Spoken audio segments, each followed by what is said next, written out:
Hi there, my name's Danielle Wolf, and I'm one of your 4 career development specialists at the Haskayne School of Business. Purpose of today's Zoom session is to go over everything you need to know about fall accounting recruitment. With the COVID-19 pandemic, it has changed the landscaping of what recruitment looks like, and it's all going to be virtual this year. So I'm going to spend about 15 or 20 minutes really going through this document of how you can be proactive, how you can prepare, what you can expect, and then I'm going to open the floor to any questions that you might have. Feel free to utilize the chat function, or you can unmute yourself and chime in with any questions along the way or save them for the end. And please don't be shy. It's a safe space. If you are wondering something, in all likelihood, someone else on the call or someone watching this recording will have that same question as well. There's no dumb questions, and I'm here to help and support you. All right, so let's get started. I'm just going to share my screen here. And if you have accounting declared as your major, you should have received this document last week by an email from me. And we're just going to review it, and I'm going to give you some additional information about it as we go along here. So this is really, a good point of reference if it's either your very first fall recruitment, or even if it is your second or third one. It's going to look really different this year, again, because of COVID-19, because everything is going to be virtual. So you can expect that everything from networking sessions, info sessions, workshops, career fairs, even the interview process, it's all going to be virtual this year with very few exceptions. So just mentally prepare that for yourself, especially if you're doing fall courses. You're more than likely your delivery is all going to be online as well. So you really want to avoid that screen burnout and plan your time as best and efficiently as you can. So what can you expect? There's going to be multiple employer events toppled onto your academic coursework. And a lot of you I know are really involved with extracurriculars, with volunteer activities. So one thing we're really recommending is considering blocking time in your calendar or using some sort of scheduling tool to ensure you're not missing anything. And then try to keep a balance of online and offline activities as well to reduce screen burnout.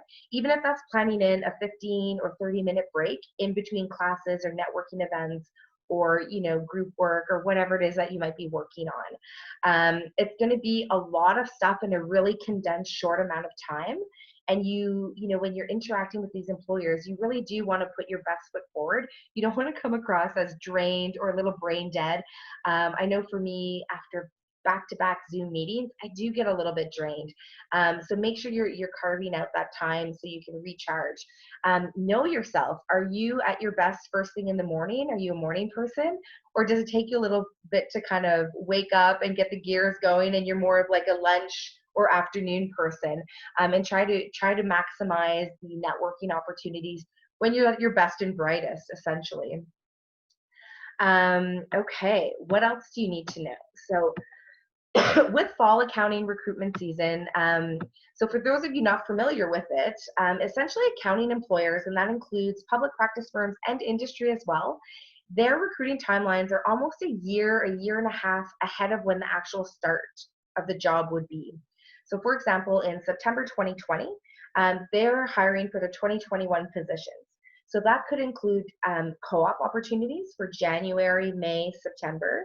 It could include summer internships, and even new grad positions. So usually traditionally with the firms and a lot of larger organizations that might have a new grad rotation program, those typically start in September. So you're literally being hired a year ahead of time.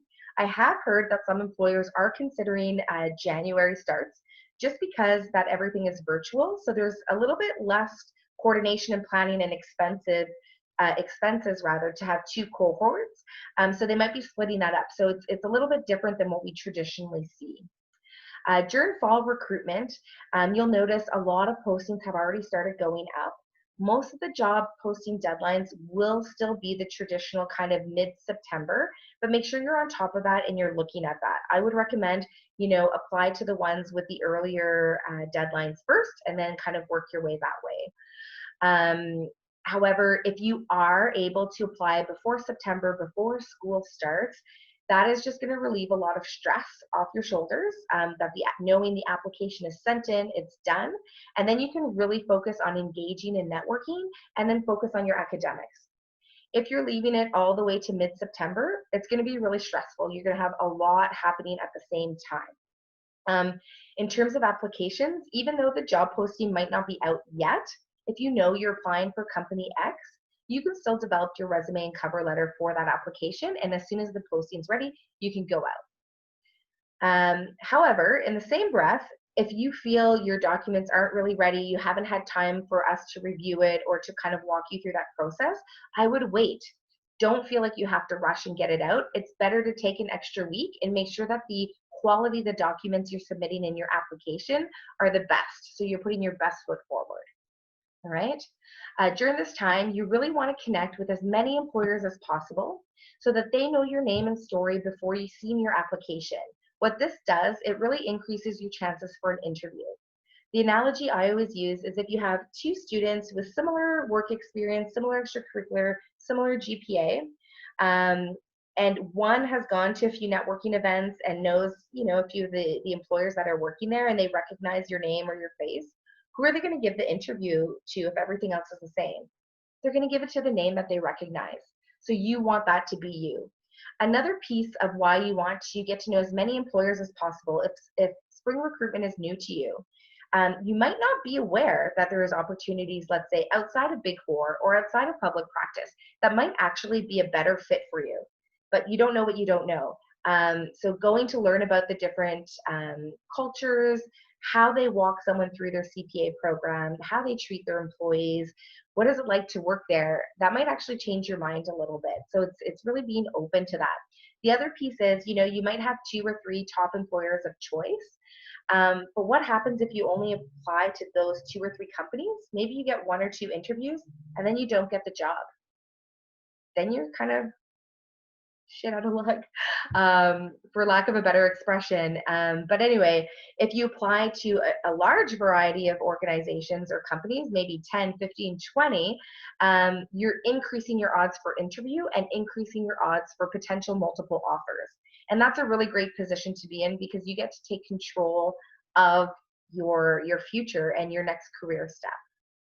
Other places you can look for information on how to connect with employers. So CareerLink is a huge one. We do have an events calendar. As employers share information, we are posting that on the events calendar with the links for registration.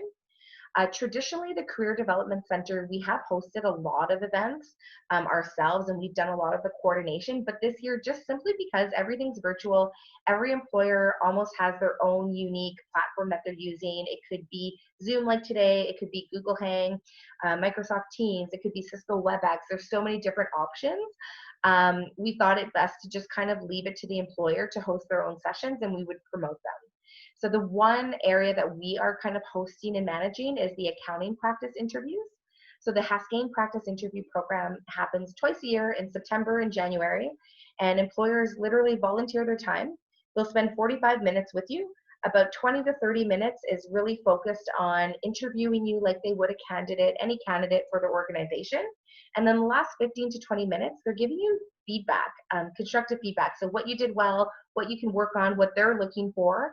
And it's a networking opportunity as well, but it's a safe place. So even if you do like not the best or not the greatest, it allows you that time to refine, practice, improve, so that when you are doing the real interview, when it really counts, you're just feeling that much more confident going into it. Another great place to look for events or opportunities, the Accounting Student Association website. And also in May, when all of this pandemic stuff started to happen, we hosted a bunch of lunch and learns with different employers, and BDO actually facilitated one on virtual networking strategies, which is super timely to fall recruitment. And you can find that under our career resources, work from home, and we recorded the session. So you can go access that. There's some great tips and tricks for you there. And it's also on our YouTube channel. So I would definitely encourage everyone to go check that out if you have not already. Now let's talk job postings. So this year, as I mentioned earlier, a lot of the postings have already started to pop up, and you'll continue seeing that up before September even starts. Traditionally with fall recruitment, September 1st was kind of like the big day where all the job postings kind of went live. This year's a little bit different. Employers do send us the information, and they do have accounts in CareerLink, so they do post the jobs there. Most of them will include a link to their company website, and you actually apply with the company website. I would say always look at both. Don't rely on one 100%, just to make sure you're not missing anything.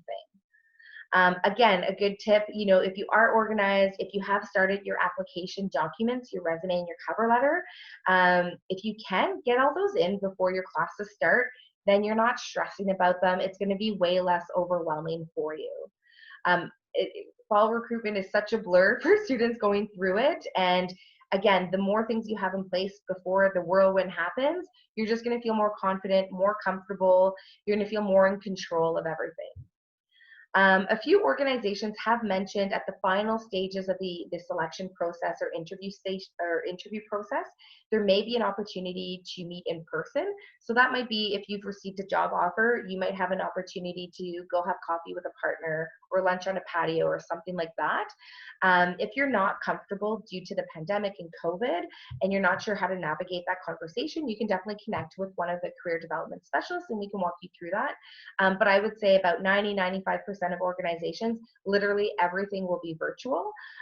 We had some co-op students work this summer where even their onboarding and training was done virtually. So it's really amazing that can happen. Students are, you're not missing out, but it's just really different than what we've been used to in the past.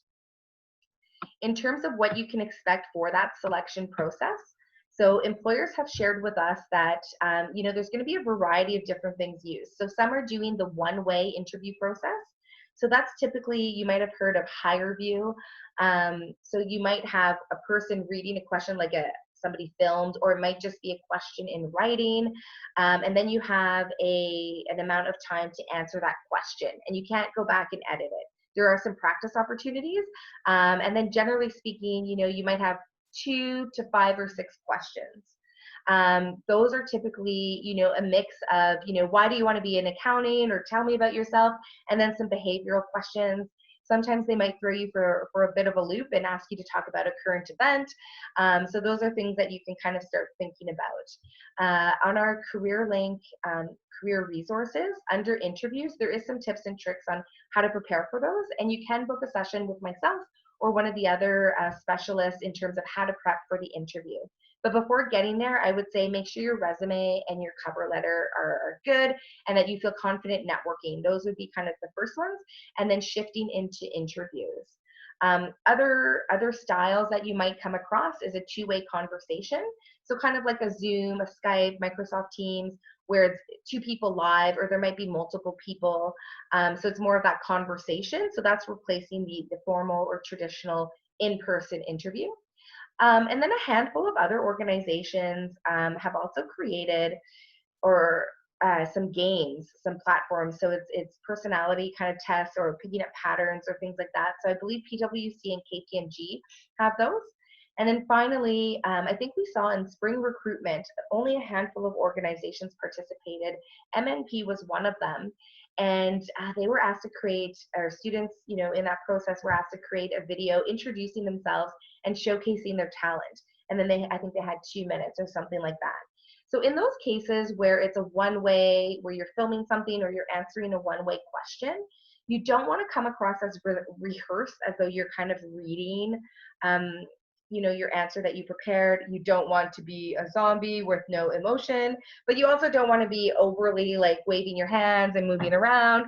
So it's trying to be genuine and really getting, who you are normally across through a kind of weird virtual world. We do have Standout, which you can request a user and access on CareerLink. So Standout is a thing where you can practice. It's that one-way interview, and you actually get to watch yourself answer the questions, and it gives you some feedback in terms of speech, if you're speaking too quickly, too slowly. So a lot of students have taken advantage of that, and it just makes you feel a little bit more comfortable when you're faced with that awkward one-way interview or video aspect of the selection process. You really do want to put your best foot forward. So definitely have your application documents reviewed before you submit them, ideally with one of us, a career development specialist. All of my colleagues are equally up to snuff, qualified, competent with fall recruitment. Where my specialty or specialization area is if you wanted to know something really specific about a firm or the culture or their process, that's where I might be able to offer a little bit more insight.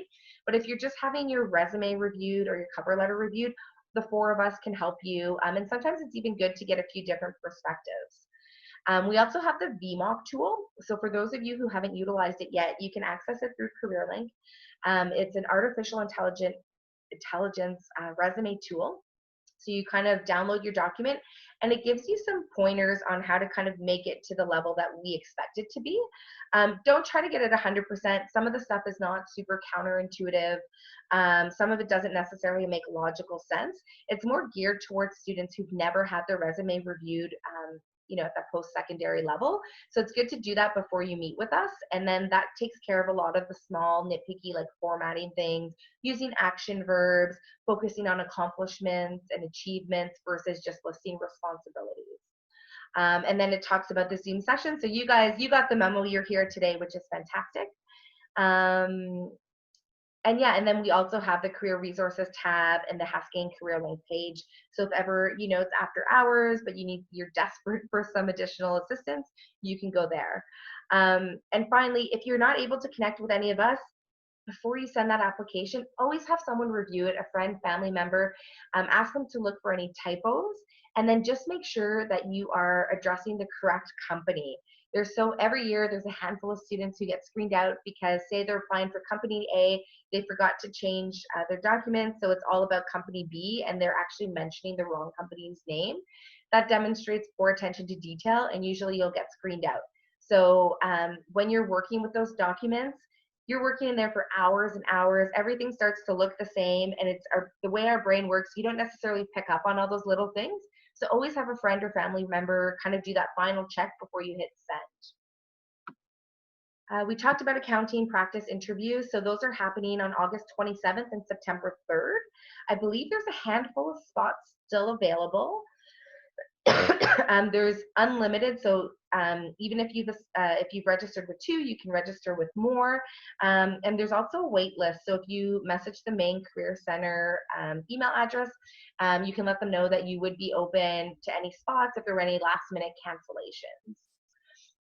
And if you're unable to book a practice interview, again, Standout is a good one to help you for a one-way interview, or you can book an appointment with a career development specialist. We'll ask you, say mock interview, and we'll ask you 3 or 4 questions and give you on-the-spot feedback as well, just so that you're kind of understanding what a STAR story is, how to respond to those questions, and feeling a little bit more confident going in. So that concludes the portion of me talking to you and sharing information. And I'd like to open the floor now. If you have any thoughts, comments, or any questions, anything that we haven't covered that you're kind of dying to know. So don't be shy. You can either use the chat function or feel free to unmute yourself and just kind of join in with your question.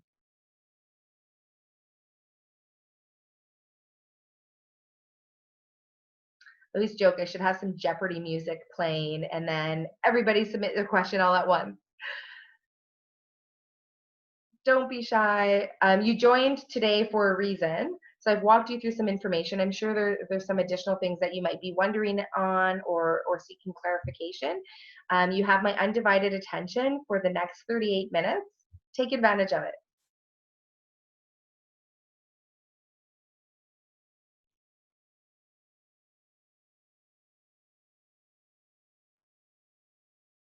Okay. It's a quiet crowd today. So what I might say is let's do a little bit of a round table then. And maybe you can either ask a question or tell me what was the piece of advice today that you didn't know and that it's going to be really helpful for you. Okay, so we'll start with Maddie. You're the first one on my screen. So if you want to unmute yourself, either ask me a question or let me know what was helpful for you today. Hi. Hi. I think what was helpful the most for me today, and I know we talked last week a little bit in this definitely like clarified a few more things. I think the most helpful part, I think for me, is probably going to be doing those practice interviews on the 27th, and doing that to make sure I'm really prepared for doing it when I do it in September, because I think that's going to be maybe the most nerve-wracking part for me anyways. Yeah, absolutely. Thank you for sharing. A lot of students have not done that formal kind of business interview, and it can be really intimidating. Even though if you think, the campus recruitment team, it's literally their job to identify talent and to kind of, go through that process, and they want to see you be successful. But if you've never done that professional type of interview, you don't really know what to expect. You're really nervous because you want to make a good impression. So definitely practicing ahead of time will give you an advantage, and kind of being able to kind of anticipate the types of questions they might ask. That'll be really helpful for you. So thanks for joining, and thanks for providing that insight. Thank you. Thomas, you're next on my screen. So if you want to share either something that was helpful for you, or if you have a question that you wanted to ask. Yeah, well, I was here at the previous session. I knew that they would be pretty similar, but I found it to be, I mean, it's great because this is the time where you kind of like want to get some inspiration right now. As I was thinking about like, okay, my applications, is there anything I still want to know? Actually, I was thinking to myself, maybe there is a question I do want to ask you, and that is, as I'm thinking about cover letters for all these companies, I'm still not sure whether I should just do the same cover letters I always do, or should I do something special for this? Yeah. Do you have any suggestions for that? Yeah, great question, and thanks for joining again. So in terms of the cover letter, so your resume and your cover letter are two documents that should mirror each other. And what I mean by that is you shouldn't have any amazing example of something that you did in one that's not included in the other. But the way we're telling the story, the way we're going to present the information will be a little bit different. So think of yourself, you are the product, and you are trying to market yourself to these employers for them to buy the product, which means to hire you. So your resume, think of it more, it's a spec sheet, it's a fact sheet. So it's going to be in chronological order. You're going to have this experience. Here are the transferable skills I developed, any results or accomplishment, and you're going to try to link it so that they can envision you doing good things, in their role with their team. The cover letter, you're still going to present those skills that you developed, but it's more of a storytelling opportunity. So it's, what's your why? Why do you want to work for that organization? Why did you choose a career in accounting? Why do you want to go and pursue your CPA? Are you the first person in your family to go to university, or are you one of 30 accountants in your family? So whatever your story is, you want to throw in, those personal touches where you can.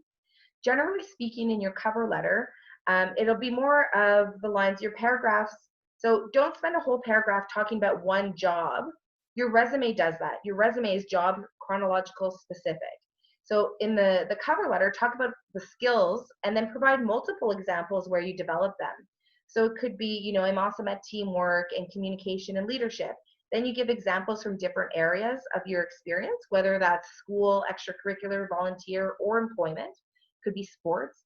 And then a connector sentence linking it back to why it makes you a good fit for the job. So when we're tailoring our cover letter, so getting back to your question, Thomas, yes, you want to make it as specific to the employer as possible. So there's two ways in which you can do that, where you're working smarter, not harder.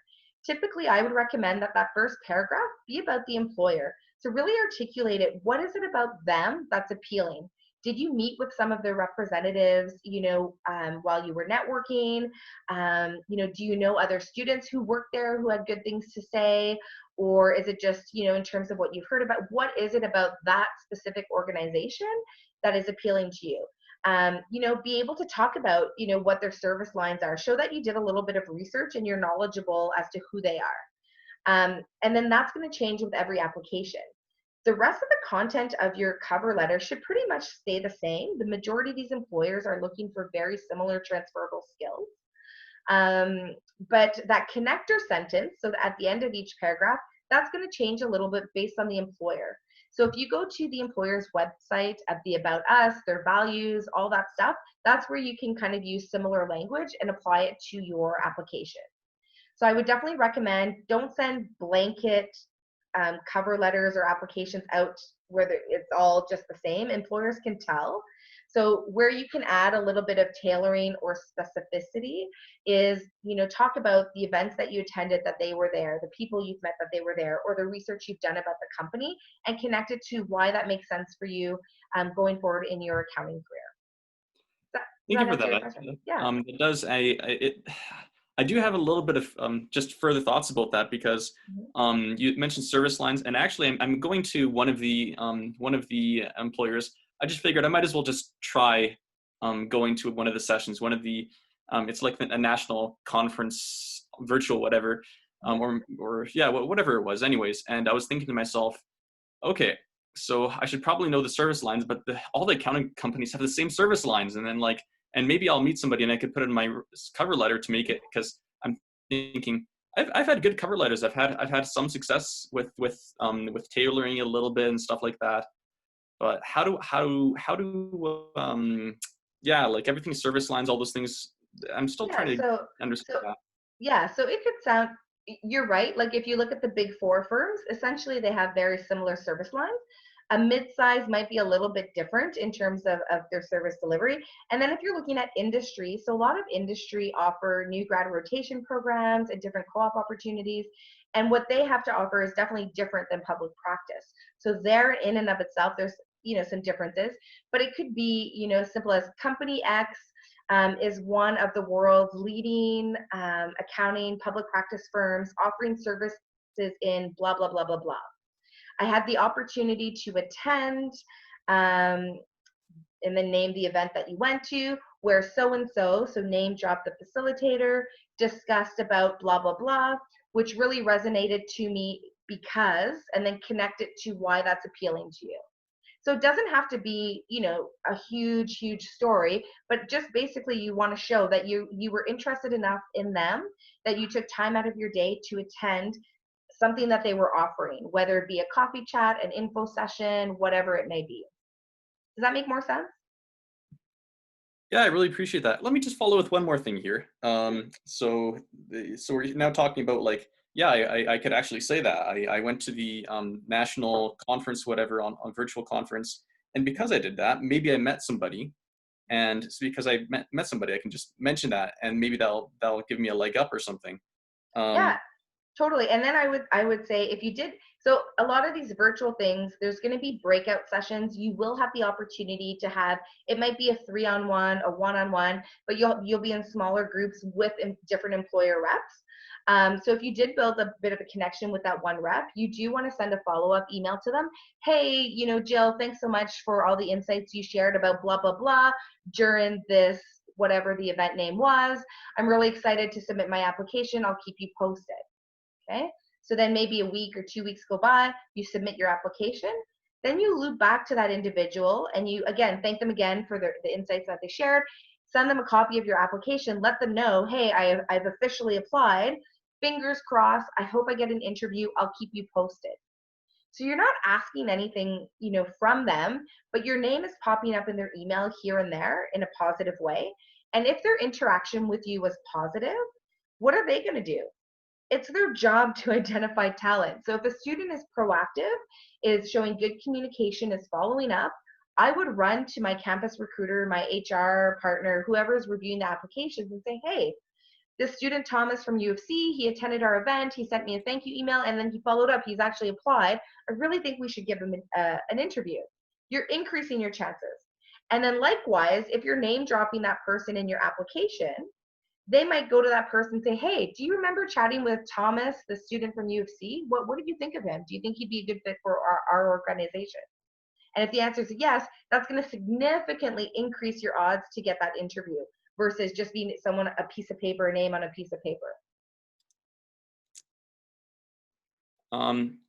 So the actual event I'm going to, I think it's KPMG. They have like, and instead of walking around in an actual job fair, it's like KPMG job fair. And I was thinking, okay, I'm going to try to connect with somebody. Maybe I should, and maybe I can do what you're saying. So one more thing. Sure. I'm going to connect with them.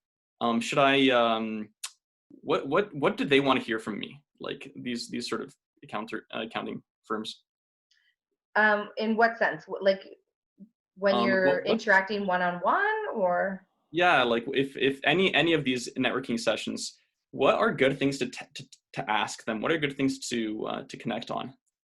Yeah, so great question. I would avoid asking things that you can easily find online. So for example, if you're asking the KPMG rep, so what service lines do you guys have? Well, all of that's available to you. So you're wasting opportunity. Say you've done a little bit of research and you've narrowed it down to you're interested in tax and or assurance. Or maybe, for example, with KPMG, they have that Avenues program where you can kind of rotate through different areas and gain that experience to help you figure out what you want to do, essentially. So then your question could be more like, you know what, in preparation for today in fall recruitment, I've done some research about the firm. I'm really interested to know, your personal experience or opinion about this Avenues program. Did you go through it? What do you think the benefits are? I'm really intrigued by this. Or another example, a few years ago, PwC introduced the Dress for Your Day initiative. So if you do a little bit of research on that, it stemmed from a Canada employee survey. So they used to have to go to work, in suits and ties. Didn't matter, what you were doing. If you were not interacting with a client at all that day, that was just their dress code. But they listened to their employees who kind of said, well, what's the point? If I'm not meeting a client, could I not come to work in jeans or sweats and be comfortable? Or if it's like a hockey day, wear my Flames jersey or whatever your team may be. And so they implemented, it's called Dress for Your Day. So if you're meeting clients, you're expected to be, kind of polished and professional. But if your client's a not-for-profit organization and they're all in jeans and sweats, you can, that's appropriate. So they are trusting their employees to use their own judgment.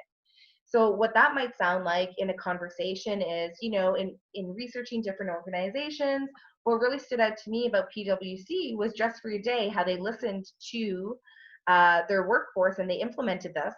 It's been a few years now. What does that look like in the Calgary office? How did that impact your life?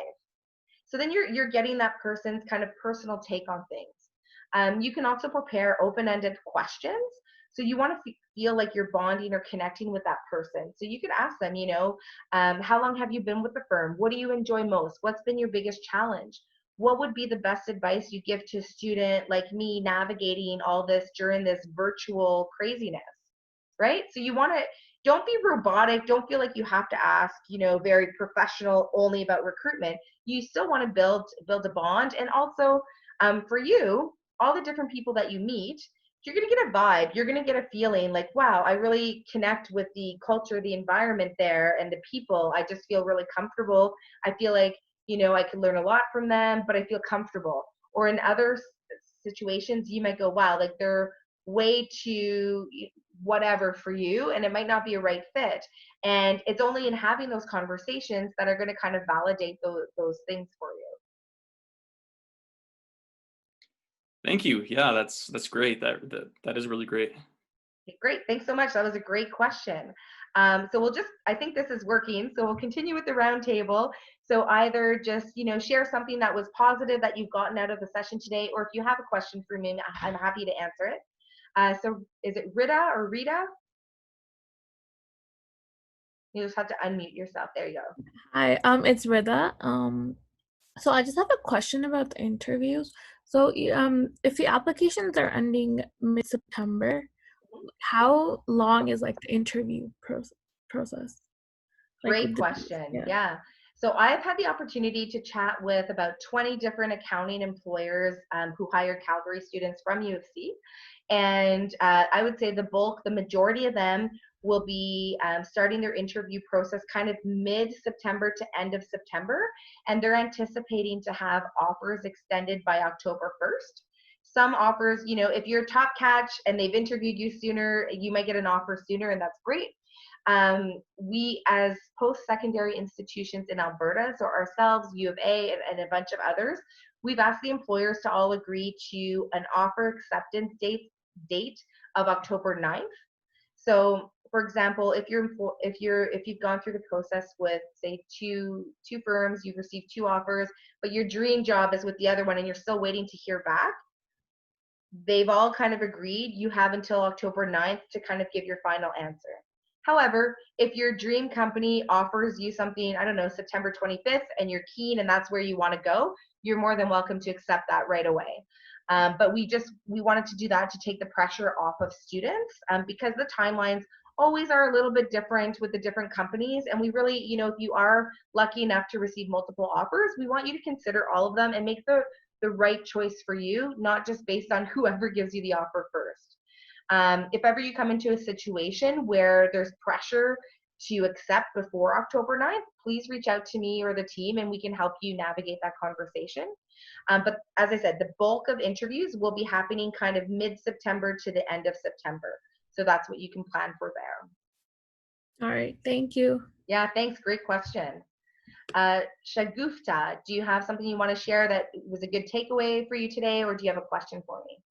Hi, Danielle. Thank you so much for hosting this workshop. It was super helpful given that I'm not an official accounting student. So this was, really helpful, just refreshing everything. But yeah, I guess some of my questions were already stolen and answered, but I guess something that I really appreciated you talking about was I guess like applying to all, or not all, but like as many firms as possible to get many opportunities. And as a result, my question would be, like, how do we go about just making sure that we can apply to all of those firms and keeping track of them? Like, what are your suggestions on making sure we're keeping track of that based on your experience? That's a fantastic question. For every student, it's a little bit different. Some people are more old school and they have like a pen and paper notebook and they keep track of things in there. Other students, a little more tech savvy, will utilize an Excel spreadsheet. But definitely keep track of everywhere you've applied. If you can, save the job posting. And that's a really great tip. Save the job posting, because if you do get an interview down the road, the job posting is your map to prepare for your interview. It's going to give you a lot of keys as to what they might ask you in an interview. So based on the requirements, it's just natural. They're going to ask you interview questions based on the requirements that they're looking for. So if you don't say that job posting, you're going to be scrambling a little bit when it comes time to interview time. For some people, if it's an Excel sheet, you might have one tab for each organization that you apply to, and you can save all your job postings there. You can jot down the names and contact info of anyone you might have networked or interacted with. You can have a master sheet that just kind of has all of their, the posting deadlines so that you're not missing them. Definitely be checking CareerLink, but also confirm on the company website to make sure you're not missing anything. So it depends on you, like how you're organized, but I would have one central place where you keep track of all the firms you've kind of learned about, your thoughts, the applications you've sent, when you've sent them, anyone you've networked there. Because what happens too is if you apply, maybe you're not successful, maybe you're not getting interviews, or maybe you don't get a second interview or whatever. But after fall recruitment is all said and done, it's really great to loop back with those people and try to get some feedback. Is there anything I could have done to enhance my application to have moved forward to the next step? In the spirit of constructive feedback, I'd really like your thoughts if there was anything I could have done differently. And then again, if you're keeping track of that all in one place, it makes it really easy to continue.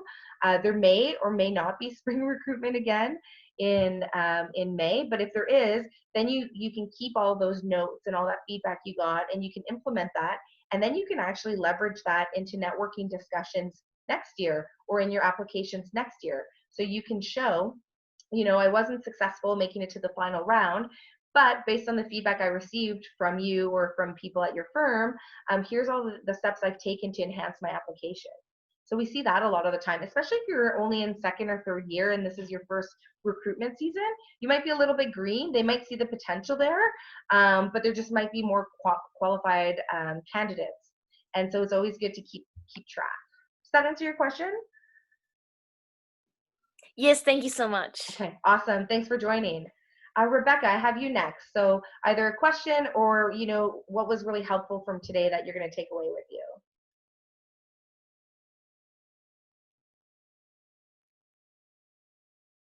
I see you're Honestly, I just found the whole thing. Okay, perfect. There you go. Keep going. Oh, I just said I thought this was a great refresher on just general recruiting season and tips since it's been about a year since I've done anything. So it was great to get back into it and start with this. Oh, perfect. Well, thanks for joining. And yeah, even though you've done it last year, this year it's going to look really different, mainly just because everything's virtual. So yeah, hopefully this gets you in the right mindset so that you can go and you can conquer fall recruitment. Next I have Gurminder. So do you have a question, or what was your biggest takeaway from today? Hi. Yeah, I actually do have a question. I just want to know for the interview process, do the companies review the applications after the deadline, or do they start reviewing like on the first come first basis? And is there any benefit to that? Yeah, I would say more in industry, we will see organizations, they don't wait to the deadline. So they'll start screening and they bring people in for interviews. Generally speaking, when you're looking at public practice accounting firms, they're all kind of working within the same time slot, and they're planning for interviews to happen this week. So generally they kind of stick to that. But again, this is 2020. Nothing is going as according to plan. So we might see a little bit of nuance or differences there. But the advantage to applying early, in my opinion, is that then you're not stressed about getting applications in, putting all that together, while also trying to network and attending as many events as possible, and starting your fall courses, which are all virtual. So you don't want to be a slave to your laptop or your computer. It's draining. So by being proactive that way, I think you're just setting yourself up for success in terms of your energy levels and your ability to connect and network. Makes sense. Thank you so much. My pleasure. Thanks for the question. And I apologize if I'm not pronouncing this properly. Curious Young, did you have a question, or what was your best takeaway from today's session? And please correct me if I'm mispronouncing. Curious? And you're on mute.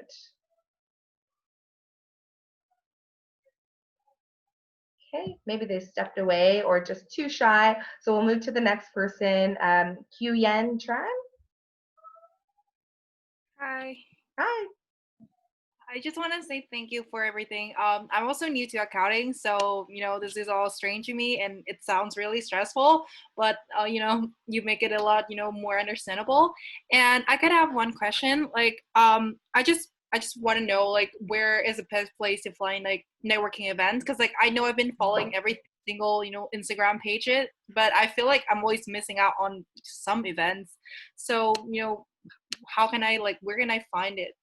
Yeah, no worries at all. Like I mentioned in that document, in Career Link, the Haskayne Career Development Center's events calendar is like a great place. So anytime employers share information with us, we post it up on there, and there's always like the links as to where to register. So that's the same place where you registered for today's Zoom. The other one, so ASA, so that's the Accounting Student Association. So they have their own website. They offer different events there. We're not allowed to post club events, just otherwise it would just be insane. But so they have their own events that they put on there. I think they're doing a games night with mid-sized public practice firms in late August or in September. So that would be a good place to check. And then again, if you've identified employers that you're really interested in, some of them have their own events page, and you can register directly there as well. So those would be the three that I'm looking at. If you do follow us, the Haskayne Career Development Center on Instagram, that's a great place. We're always kind of broadcasting. Or if you have a LinkedIn account, follow the organizations that you're interested in on LinkedIn, or if you know the campus recruiters' names. And if you don't know them, you will by the end of fall recruitment season. They're going to be active and engaged on all their company communication and events, but you can follow them on LinkedIn or the organization, and sometimes that'll give you some information there as well. So I would, keep it simple. Don't try to follow too much, but those would be the core ones that I would recommend to make sure you're not missing out on anything. Okay, thank you so much. And I could have another one. So Yeah. So for like a position that I applied, so it was like they had like two interviews, like one was like one-way interview and the other one was like two-way. So I'm curious, like, if accounting interviews are the same, like do we have like two interviews, or like just like apply and then just one interview and that's all? Yeah, it all depends. Each firm or each organization is a little bit different. Traditionally in the past, pre-virtual world, there would be kind of like a virtual, like a higher view, a one-way sort of thing, and then typically the successful candidates, there would be an in-person interview, either with a manager or potentially a partner, and then they would even have like offer parties. So if you did receive an offer but you haven't accepted yet, you'd be invited to these parties. So now they're trying to recreate a lot of that in a virtual sense. So I'm not really sure exactly how that's going to look.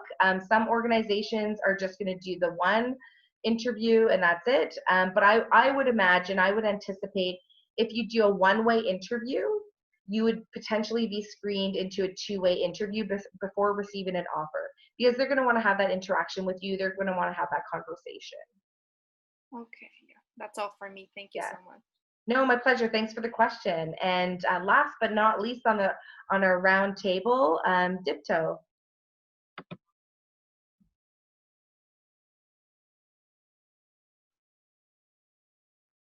We can't hear you. It does look like you're not muted. See if you maybe want to drop in the chat line, either if you had a question or what you took away from today's session, and then we can address that. Doesn't seem like your audio is working. And then I see Koa just joined right now. So you missed the bulk of it, Koa, but did you have any questions for me at all? We're just in the Q&A portion. I'm so sorry. I was in another meeting with the Imperial because I was working and it lasted longer than I anticipated. So I set up, I re-registered for the event for tomorrow. Oh, perfect. But I have a meeting at 2, so I can only stay for the first half. But I have a one-on-one with you on schedule for 27, so maybe you can fill me in the rest then. No worries. And if you're there for the first part of tomorrow's session, you'll get the big picture of what we went over. So I will just open, I guess, to the floor if there's any final questions or comments or anything that you guys want to share. I'm seeing a lot of silence. Dipto, I see you're having issues with your browser. If you do have any questions, feel free to shoot me an email directly and I will get back to you, no problem at all. Okay, well, if there's no other questions, I'll end the meeting now. And thanks so much for joining us today. And good luck with fall accounting recruitment season. Thanks, everybody. Thanks, Danielle.